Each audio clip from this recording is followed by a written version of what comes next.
Donc, on s'en va comme ça, disposer dans la salle d'incubation. Je précise que tous ceci sont des salles d'incubation, mais on va disposer dans l'autre salle-ci.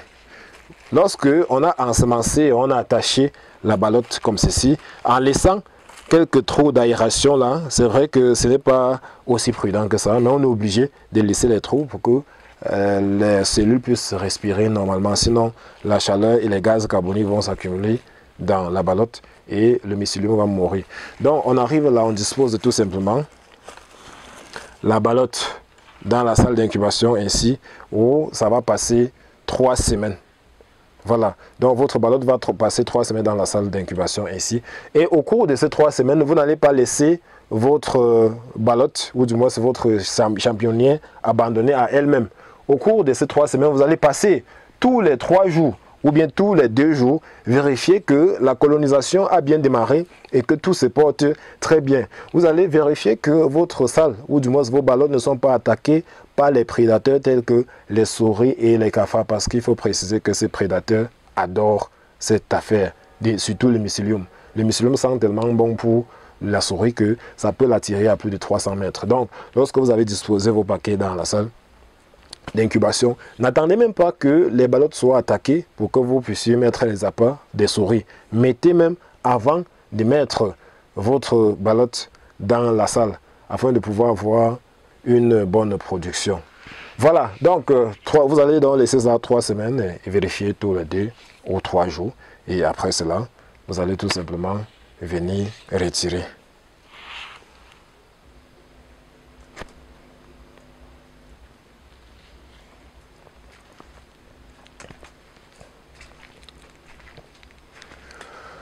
Donc, 3 semaines après, nous allons aller dans notre salle d'incubation et constater que notre ballotte s'est comportée de manière magique, comme vous voyez là. Voici pourquoi je vous ai dit que généralement, il faut lutter contre les prédateurs. Voici, comme ça, une souris qui a essayé d'attaquer notre ballotte. C'est vrai qu'elle est arrivée un peu tard, ça avait déjà colonisé. Parce qu'il faut préciser que généralement, lorsque ça a colonisé, la souris ne peut plus rien faire. Même si elle vient manger, ça va plus créer des contaminations sur notre ballotte. Voilà. Donc, après 3 semaines, vous allez entrer dans votre salle et voir les ballottes qui se comportent ainsi. C'est devenu tellement dur. Plus qu'un ballon, lorsqu'on tape là, ça résonne comme un ballon. La colonisation a donc réussi à 100%. Donc, ce que vous allez faire lorsque vous la retirez de la salle, c'est tout simplement de la scarifier. Vous allez scarifier votre ballotte là en désordre. Vous allez scarifier la ballotte en désordre. Scarifier la ballotte.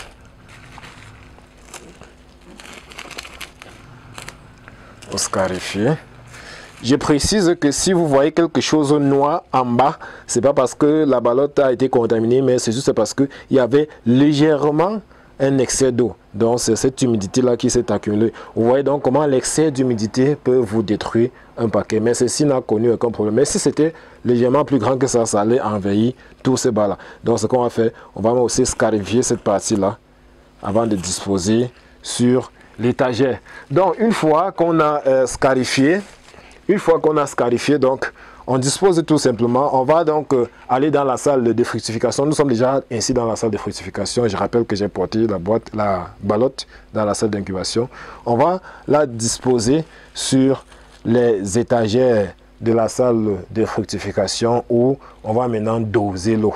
On va arroser matin et soir avec soit un pulvérisateur ou un brumisateur. Je vous ai dit ici, nous produisons en quantité industrielle. Nous sommes obligés d'utiliser le brumisateur pour pouvoir humidifier ces salles. Sinon, en arrosant seulement, nous ne pouvons pas nous en sortir. À votre niveau, vous pouvez soit utiliser juste un pulvérisateur de 5 litres, soit de 8 litres, soit de 15 litres, en fonction de la taille de votre projet. Pour ceux qui n'ont pas de pulvérisateur, vous pouvez juste porter l'eau dans la bassine là, vous aspergez ou bien dans un seau, vous aspergez sur vos ballottes pour que ça puisse fructifier et vous venez tout simplement faire la récolte. Une semaine d'arrosage après, vous allez constater l'apparition des primordiaux qui sont en quelque sorte les bébés champignons. une semaine d'arrosage à peu près, vous allez constater l'apparition des bébés champignons ainsi. Donc, ils vont d'abord commencer comme ceci. Après, ils vont prendre cette forme. Et avec le temps, vous allez constater que les enfants vont grandir et vont devenir des adultes, comme ceci. Donc, une fois que vous allez constater que vos enfants ont déjà atteint la maturité ainsi, c'est-à-dire environ 5 jours après, parce qu'il faut préciser que lorsque il y a déclenchement de la fructification ainsi, il faut attendre entre 3 et 5 jours pour avoir un champignon mature ainsi. Et lorsque vous avez atteint, lorsque vos champignons ont donc atteint cette maturité, il faut procéder à la récolte. Pour récolter, c'est très simple. Vous portez juste votre ballotte. C'est si c'est au choix, vous pouvez porter votre ballotte. Je suis obligé de porter la ballotte parce qu'il faut que la caméra filme bien. Vous allez juste porter votre ballotte. Vous allez tenir votre grappe de champignons ainsi et tout simplement la détacher du paquet. Lorsque vous détachez le champignon ainsi du paquet, vous allez disposer la ballotte sur l'étagère et une fois que vous aurez récolté totalement vos champignons, vous allez encore procéder à l'arrosage de vos ballottes.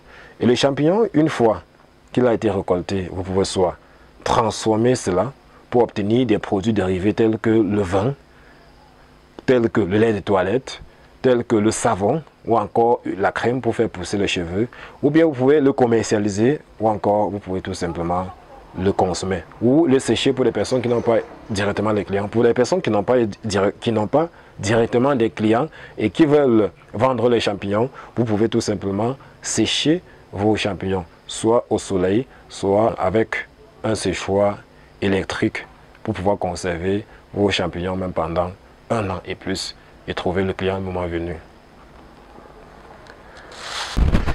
Mesdames, messieurs, chers musicouteurs, chers passionnés des projets musicoles, c'est donc la fin de cette phase, ou du moins la fin de cette formation consacrée à la production des champignons comestibles. Bonne dégustation et si vous avez des lacunes, n'oubliez pas tout simplement de nous contacter via le numéro qui s'affiche à l'écran. Rendez-vous au deuxième module qui est consacré à la multiplication des semences, qui est une denrée qui bouffe presque 70% de votre budget, comme je vous l'ai dit, lorsque vous vous lancez dans ce projet. Et on va terminer justement notre formation par la transformation des champignons en des produits dérivés tels que le lait de toilette aux champignons, le vin moelleux aux champignons, la crème pour faire pousser les cheveux aux champignons et même le thé aux champignons.